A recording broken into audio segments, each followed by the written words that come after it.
Artinya saya secara pribadi support mungkin 1000%. Lagi-lagi ini sering terjadi kegagalan di dinas karena memang tidak dapat respon baik di atas. Oh,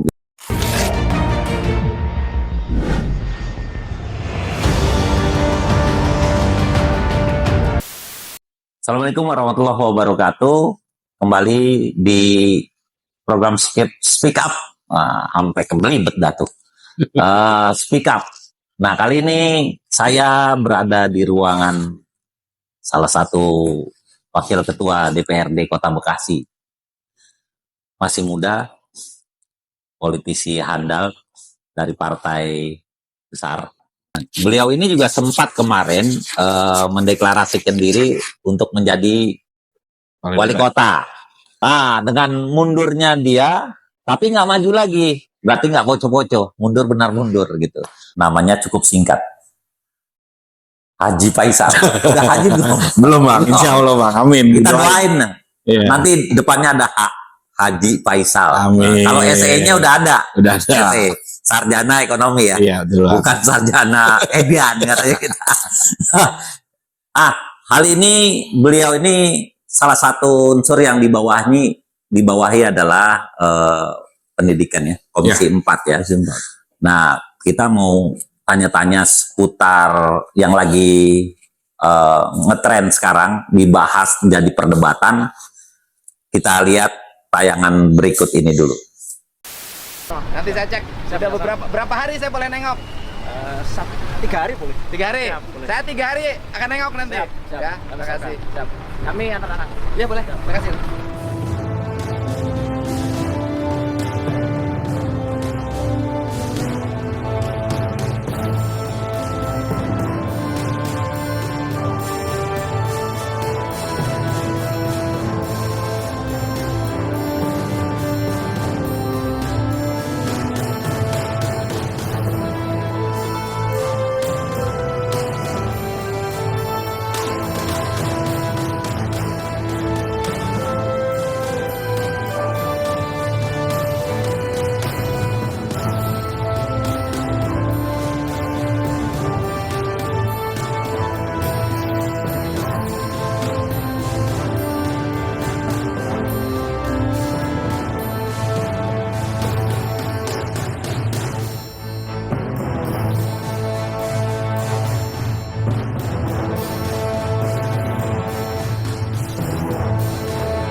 Selamat datang di Kesatrian Menarme 2. Setelah ini Anda akan bersama kami selama 14 hari ke depan. Siap adik-adik? Siap. Ayo, kita maju ke sana. Maju. Jalan.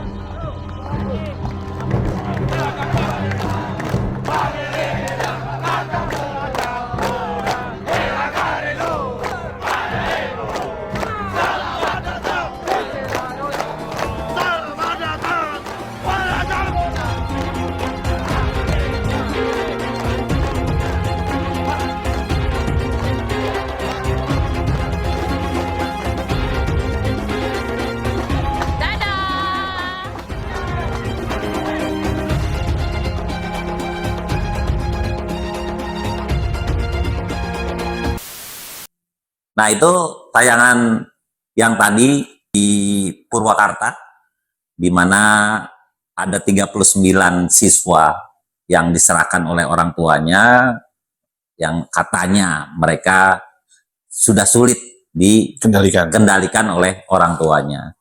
Nah, ini menjadi pro kontra di masyarakat, terutama di kalangan pengamat anak, termasuk lembaga hak asasi manusia. Kita pengen dengar juga tanggapan dari Wakil Ketua 2 DPRD Kota Bekasi, Bapak Faisal, bagaimana melihat program ini yang idenya sebetulnya cukup menjadi solusi, tetapi masih menjadi perdebatan dari sisi soal anggaran, mekanisme, dan segala macam. Pak Faisal, Siap. bisa ditanggapi seputar program Gubernur Jawa Barat ini? Ya, Bang Iwan, terima kasih. Jadi memang tadi Abang udah bilang pilot project sudah ada di Purwakarta ya. Saya juga sudah melihat cuplikan kurang lebih 1 minggu mereka di Barat, dan memang perubahannya luar biasa, Bang. Artinya saya secara pribadi support mungkin 1000%. Karena memang pertama, mereka-mereka itu anak-anak yang memang saat ini di umur yang sangat labil. Mereka butuh sekali sosok yang bisa menjadikan mereka itu panduan bagaimana harus membentuk karakter. Nah, sebagian mungkin dididik dengan baik dengan orang tua, atau mungkin juga punya karakter yang memang sudah cukup baik. Nah, hanya ada beberapa anak-anak yang memang butuh penanganan khusus. Gubernur Jawa Barat, Kang Deddy Mulyadi, memberikan sebuah solusi yang menurut saya sangat baik, dan apalagi hari ini sudah ada edaran di mana seluruh kota kabupaten se-Jawa Barat harus bersinergi di tingkat kecamatan. Jadi mungkin dengan Koramil atau Kapolsek ya. Nah, ini wajib kita support sama-sama, dan saya pastikan ini berhasil karena memang pendidikan yang ada di barak-barak TNI itu benar-benar mengarah kepada membangun sikap, membangun prinsip keindonesiaan, membangun kecintaan terhadap tanah air, dan di situ isinya penuh dengan rasa tanggung jawab dan bagaimana menjadi sosok yang bisa bermanfaat. Jadi bukan disuruh main perang-perangan ya? Gitu. Oh bukan, ini kan pengen perang gitu, mereka itu disuruh belajar perang-perangan. Bukan, karena kan di situ kan mendasar itu kan disiplin. Artinya bagaimana mereka mengisi keseharian ini dengan sesuatu yang sangat positif, dan itu memang sudah terjadwal dengan sangat baik. Dan justru setelah ini nanti berjalan dan berhasil, saya yakin ini akan jadi rebutan orang. Saya yakin banyak sekali orang tua yang pengen sekali anaknya dititipkan di sana untuk mendapatkan sesuatu hal yang positif yang mungkin tidak mereka dapatkan di lingkungan sekolah umum ya. Kalau nanti di situ disisipkan juga pendidikan umum yang memang itu sudah terjadi, artinya kan keluar dari situ mereka tinggal melanjutkan sekolah tanpa harus berstatus tertinggal, gitu, dan mereka bisa menjadi gambaran buat teman-teman mereka betapa mereka ternyata dididik dengan sangat baik, dan di titik itulah nanti akan menjadi rebutan. Nah, kita tarik ke Kota Bekasi sendiri karena kan program ini juga kan harus dilihat juga dengan karakter daerah masing-masing ya. Mungkin di Pak Purwakarta kearifan lokal ya. Seperti apa? Nah, di Kota Bekasi seperti apa? Saya masuk dulu ke persoalan terkait efisiensi nih, Pak Ketua nih. Ini kan dengan Inpres nomor 1 tahun 2025, Presiden Prabowo itu mengeluarkan efisiensi. Nah, anggaran kita sendiri cukup nggak untuk mengcover itu? Sementara kalau kita mengandalkan dana pribadi dari gubernur atau dana pribadi dari wali kota, memungkinkan nggak ini untuk dianggarkan di APBD perubahan atau di APBD murni 2026? Saya rasa wajib, Bang. Karena pendidikan ini kan kegiatan wajib pemerintah daerah. Jadi pemerintah daerah harus bertanggung jawab secara penuh bagaimana menyelesaikan persoalan pendidikan. Memang banyak sekali persoalan pendidikan di Kota Bekasi. Contoh, hari ini kita kekurangan tenaga pengajar hampir 3.000 orang. 3.000 orang ya? Oke. Artinya itu rata-rata yang pensiun atau ya, yang pensiun maupun memang sekolah yang ternyata kekurangan guru. Kekurangan guru. Ya. Iya. Tadi kami sudah rapat dengan Disdik, kami minta untuk mereka inventarisir per sekolah. Jadi angka itu ketemu 3.000 dari mana, termasuk potensi unit sekolah baru yang akan mereka rencanakan dalam waktu dekat, dan itu juga butuh keberadaan tenaga pengajar. Nah, mereka kan selalu beralasan bahwa kementerian melarang untuk merekrut honorer. Iya. Nah, ya kan itu kan larangan secara umum, tapi secara spesifik yang tadi abang bilang, ternyata kita punya kebutuhan khusus. Dan kalau ini persoalan wali kota merekomendasikan untuk Disdik Kota Bekasi curhat dengan gubernur kemudian merekomendasikan ke Kementerian Pendidikan bagaimana mencari solusi termasuk ke Menpan RB, saya rasa ini akan ada pengecualian ke depan.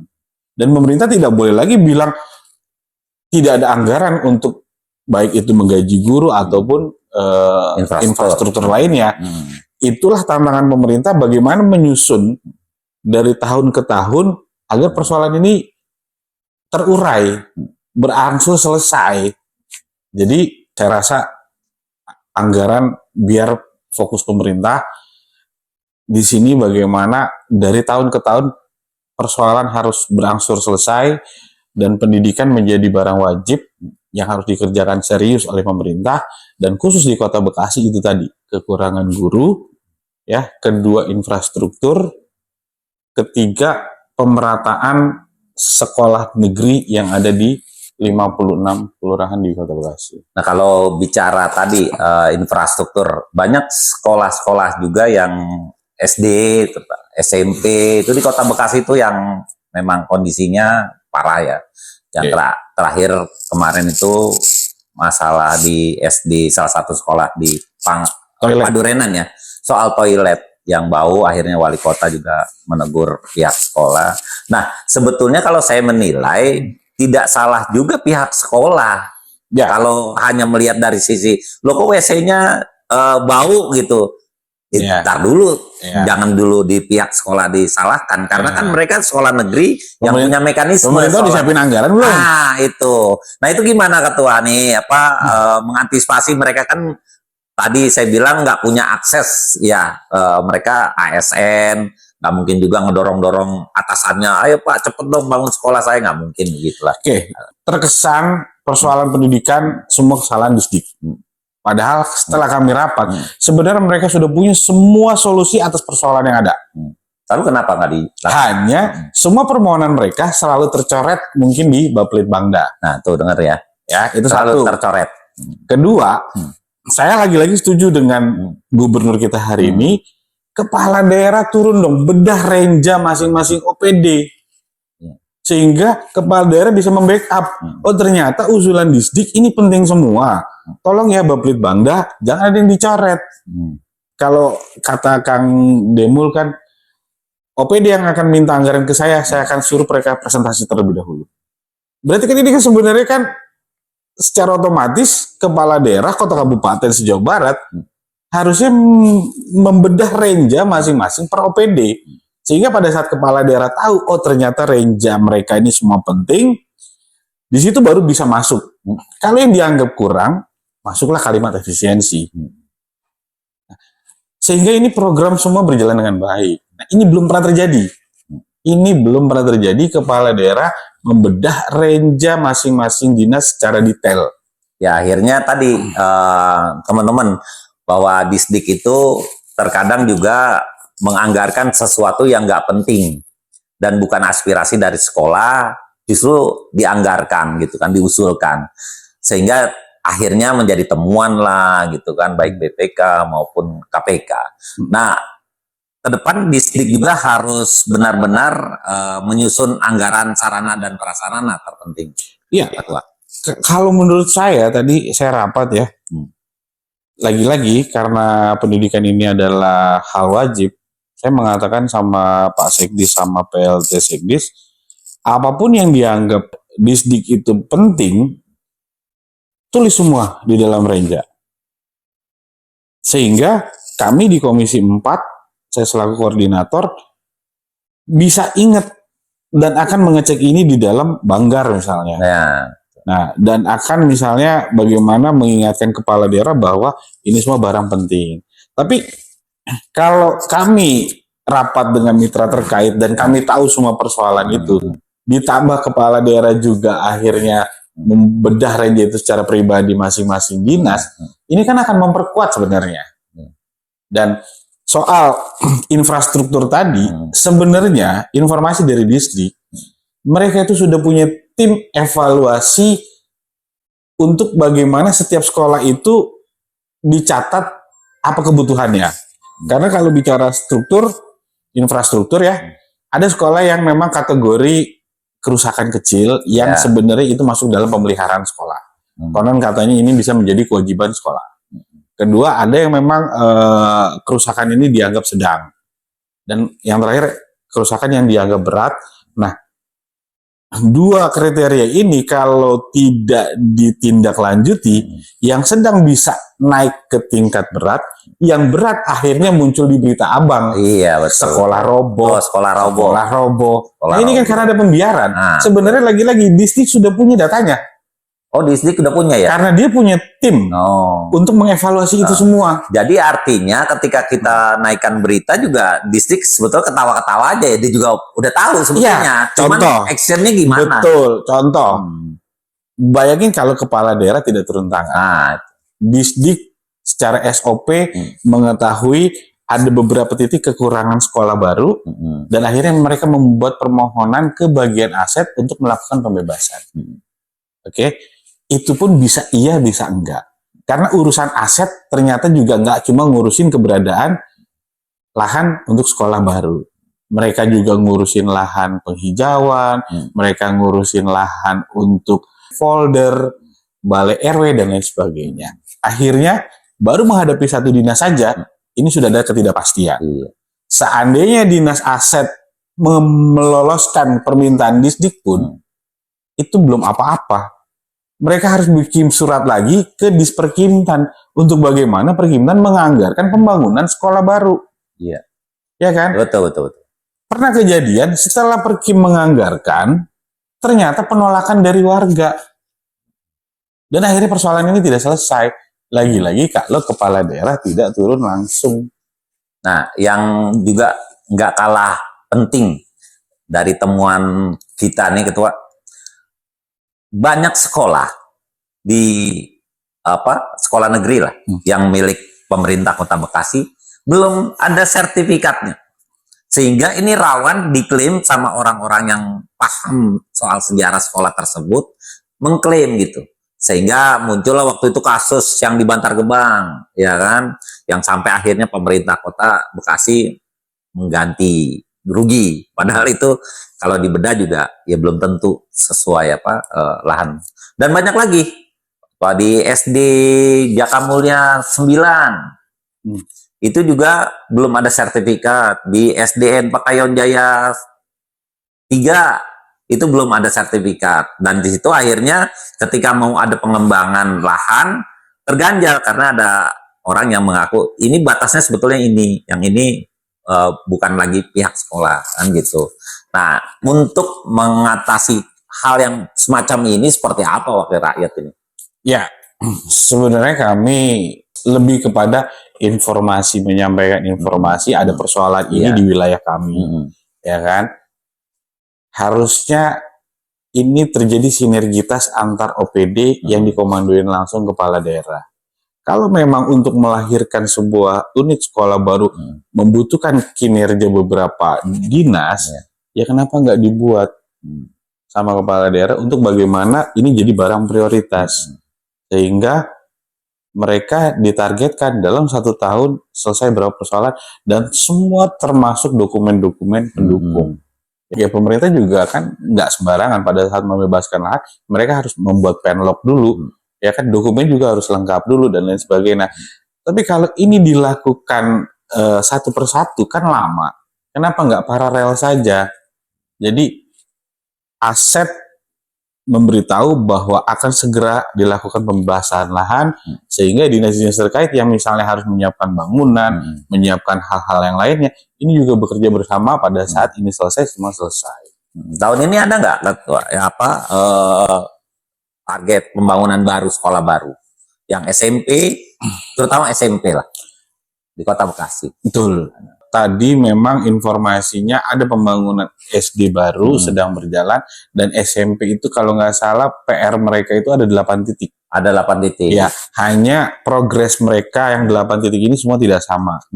Ada yang baru mau pembebasan lahan, ada yang baru mulai penganggaran, ada yang baru ini. Nah, lagi-lagi ini sering terjadi kegagalan di dinas karena memang tidak dapat respon baik di atas. Oh, gitu. Lagi kepala daerah harus respon. Ya, walaupun di situ dalam hal ini Baplit Bangda ya yang berperan langsung pada saat mencoret-coret anggaran dinas ini gitu. Tapi kan kalau ada atensi khusus dari kepala daerah tentu ini nggak akan terjadi lah. Ya, artinya pentingnya politik anggaran. Artinya politik anggaran tidak berbasis kepentingan golongan dan personal gitu. Sudah saatnya kepala daerah menganggap persoalan pendidikan itu sekarang menjadi barang penting. Nah, itu kuncinya. Ini ngobrol-ngobrol seperti ini menarik gitu. Dan kesempatan yang bagus. Cuman kita nanti ngobrol di lain kesempatan dengan tema yang berbeda. Artinya perlu sinergitas semua pihak. Baik pihak sekolah, pihak Disdik, maupun kepala daerah, juga teman-teman di anggota DPRD Kota Bekasi. Itu aja obrolan kita hari ini. Hanya orang-orang yang berani speak up lah yang bisa mengurai kondisi alam. Terima kasih. Assalamualaikum warahmatullahi wabarakatuh. Waalaikumsalam warahmatullahi wabarakatuh. Sukses selalu.